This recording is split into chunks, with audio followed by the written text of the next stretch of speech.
Welcome to Spiritually Raw. We expose and explore controversial truths, myths, and theories surrounding the spirit world. Guests includes investigators, debunkers, and skeptics of the supernatural, unexplained, and flat-out unimaginable. Content discussed on this show is not necessarily the opinion of the cast of Spiritually Raw, and topics quite often are for mature audiences only. This show is not intended to replace any medical, financial, or legal advice and is for entertainment purposes only. So sit back, relax, and enjoy the ride. Hello, everybody. How are you? Welcome to Spiritually Raw. And as always, thank you so much for your energy exchange with us today. And we hope you woke to the most miracle morning and are also having the most fortunate day today. All right, this is a super cool topic. I'm so fascinated by this always. Most of you really are.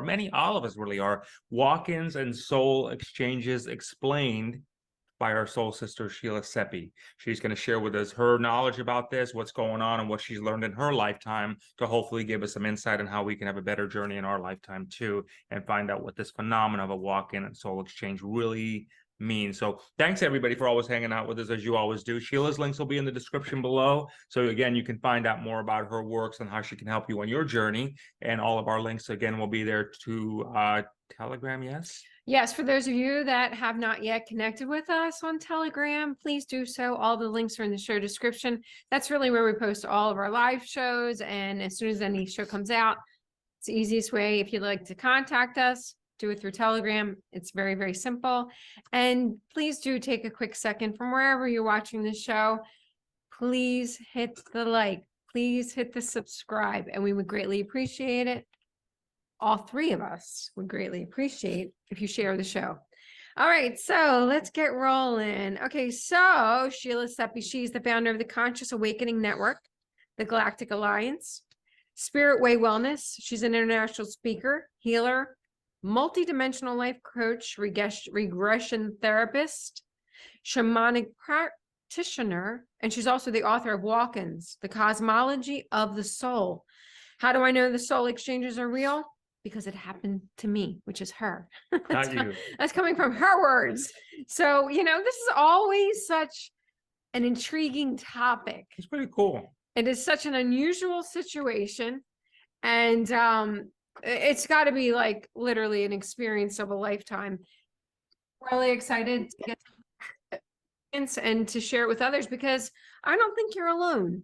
I think there are a lot of other people. I don't know about a lot of other people, but there are other people out in the world that have probably had this experience, and they could be like not even understanding what on earth is really going on. So with that being said, let's get rolling. Yeah, let's start with the basics of this. So first of all, if you could welcome, and then first of all, can you share with us, just for people tuning in, checking you out for the first time, a walk-in? Can you give us what that broad brush definition of a walk-in from your perspective is? Sure. I'd like to start this by saying, though, if this had not happened to me, I would not have believed it possible. Right. Okay, so that's the first thing. But a soul exchange walk-in is literally what it sounds like when one soul leaves the body and another soul comes in.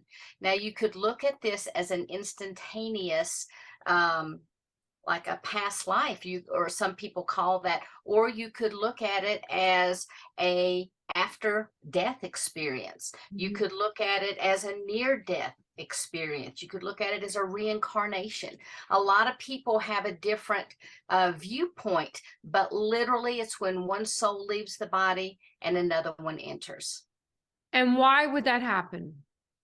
It can happen through a variety of reasons. The number one reason is, prior to our incarnating, there is a pre-birth plan that's developed where we sit down with our guides, we talk with our multidimensional aspects, and we really decide what it is that we want to achieve in our upcoming incarnation.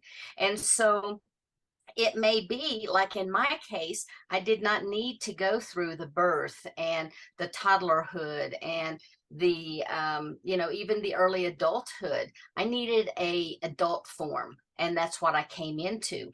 Some people only need a short amount of time for an experience. They may only need a toddler experience, and then they leave and another soul comes in.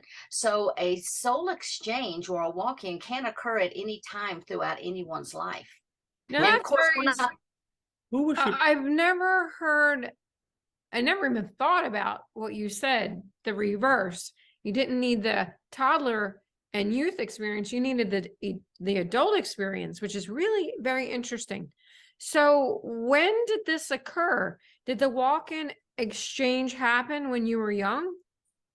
No, I was 38 years old, and prior to this experience, I was a very sick person because, and I'm going to share this with you, but I want to back up and say that a lot of times during illness or trauma, during maybe even an operation, an automobile accident, a walk-in will occur. And in my case, my body, the form was very, very sick. And literally, I believe that form died and another one came in because I had been diagnosed with bone cancer, brain tumors, fibromyalgia, chronic fatigue. I used to walk with a cane. I had erythema nodosum and sarcoidosis. I mean, the list just went on, and these symptoms began in my 20s and were continuing, and some of them would clear up and go away, but then something else would take its place. And so my health was on a downward spiral, and I had recently received a diagnosis of the early beginnings of RA. So I was taking a lot of Celebrex, a lot of medications, and when you have 3 children and you feel like this, you know, it kind of wears on you, not to mention having a dysfunctional marriage, a high, you know, visibility profile job, doing a lot of things. And, you know, it was just too much, I believe, for the other soul.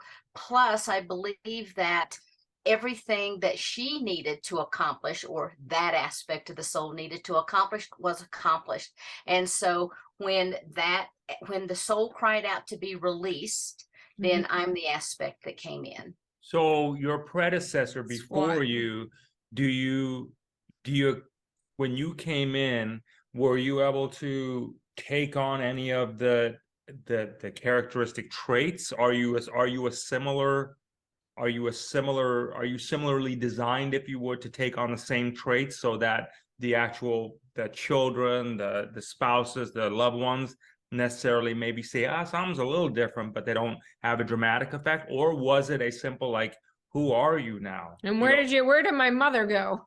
Right. The kids were young.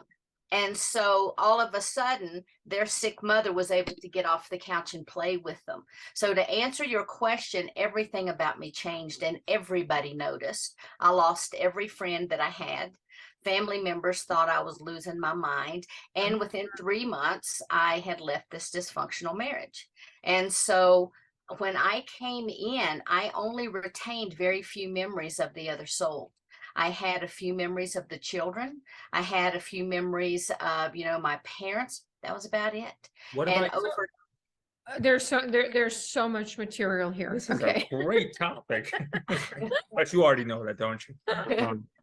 So when this exchange happened and you had very little memory, how were you able to care for your children? Like, in terms of, I'm sure at that point they had to go to school, they had to go to nursery school, they had their own little agendas, they had a feeding program.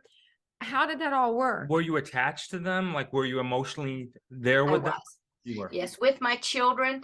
My children and my parents are the only emotional attachment that I came in with, and everything else, I have developed relationships with other members of the family, but you know, that was a struggle. You know, it was a real struggle, and I became very adept at deflecting. People would ask me a question, and then I might say, oh yeah, that sounds great. Now, when have you had that much fun? And what have you been doing? And, you know, so I would deflect things, but people started to catch on. You know, they would just look at me and they're like, you don't have a clue what I'm talking about, do you? And I'm like, no, I don't. Did they think you had amnesia? No, but my mother sat me down on the couch and she said, I think that it's time that you go have a medical exam, because we believe you've got the beginning stages of Alzheimer's. Your grandfather had it, and we think you have it.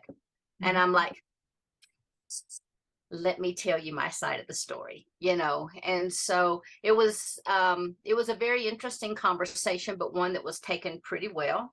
And you know, it's not something that I go around flashing to all my family, although, you know, once the book came out, there wasn't too much that you could hide. And then with social media, you know, people found out.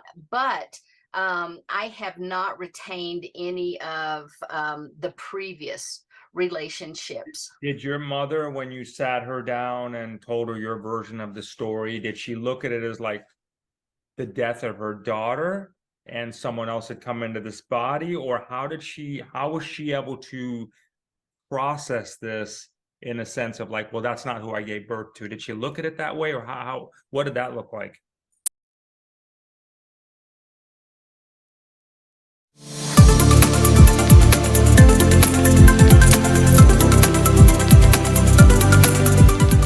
I've noticed so much is that the intuition that I am receiving on a daily basis, the messages are so clear, and they come in like, you hear a lot of people talking about, I get a download of this and a download of that. And that is the God's honest truth. Messages are just literally flooding in because the pineal gland is being decalcified. And